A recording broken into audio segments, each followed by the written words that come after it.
هەر ئاوارەیەک دەگەڕێتەوە بۆ شارەکەی خۆی ئەبێ 10 ملیۆن وەرگێ و لەگەڵ قەتعەیەکی ئەرزە. ئەمە دووەمین جارە نووسراوی وابێ بۆ ئیدارەی کەرکووک. ئەم جارە باسی 39,000 خێزانی ئاوارەکە کە ئەبێ قەتعەیەک ئەڕۆژگرن. لەبەرەوە ئەمە بڕیاری ئەنجومەنی وەزیرانی عێراقیە، یەکێ لە تۆسیاتی مادەی 140 هەر ئاوارەیەک دەگەڕێتەوە بۆ شارەکەی خۆی ئەبێ 10 ملیۆن وەرگێ و لەگەڵ قەتعەیەکی ئەرزە. کاتی خۆی ئەمە لە 2011 نووسراوێکی ترکرا بە هەمان شێوە بۆ ئیدارەی کەرکووک، بەڵام ئیدارەی کەرکووک ئەوسا تۆزێ ساڵ و سڕی پێوە دیار بوو بە حەجەتی ئەوەی کەوە ئەرز نییە بدرێتە ئەو کۆمەڵە خەڵکە. ژمارەیان ئەو سەردەمە 32,000 بوو، ئێستا بەس ژمارەکە گۆڕاوە.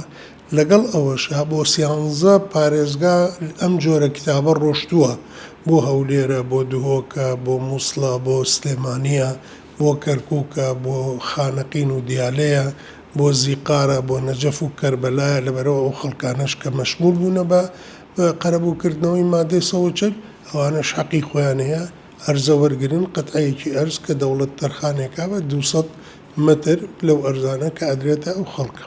ئەمە تا ئێستا لای ئێمە لەسەر خەتین لەگەڵ پارێزگای کەرکووکە هەوڵی ئەوە دەین کە بزانین چۆن عیلاجی ئەم مەسئلەیە بکرێ و چۆن ئاوارەی ئێمە ئەرز وەرگرێ. بۆ ئاگداریتان، یعنی حەزەکەم ئەوە شتان پێ بڵێم، هەر عەرەبێک کە 20 ملیۆنی وەرگرۆ چۆتەوە محافەزەکەی خۆی لەو ڕۆژۆ کە ڕۆشتۆتەوە ئەوێ معلوماتیان بۆ ئەنێرین کە ئەمە حەقی ئەوەی هەیە کە پارچەیە ئەرز وەرگرێ و لەوێ وەریگرتووە پێشیان داوە. بەڵام لە شارەکەی ئێمە بە حکمیەوەی کەوە ئەرزە نییە، خەڵکی زۆر گەڕاوەتەوە، خەڵکێکی زۆر مستحەقە بۆی ئەرزە وەرگرێ، ئەرزە بەش ناکە. ئەو کەسانێکەوە تاکو ێستا 10 ملیۆنەکان وەرنەگرتووە، ئەوەش زومنی ئەوەیە هەر کەسێک 10 ملیۆنەکە وەربگرێ ئەچێتە ئەو بەرنامەیە و حەقی خۆیەتی کە پارچەی ئەرز وەرگرێ. بەڵام دیارە لێرە هەمووی بە تەسەلسول و بەسڕەیە. ئێمە هەتاکو ئێستا مەسەن بڵین ئەوە 39,000 خێزانی ئاوارەی کەرکووک حەقی ئەویان هەیە کە ئەرزە وەرگرن. ئەوەی کە ماوەتۆ لای ئێمەیە 7,000 ناوی تر لای ئێمە ئامادەیە و حازرە.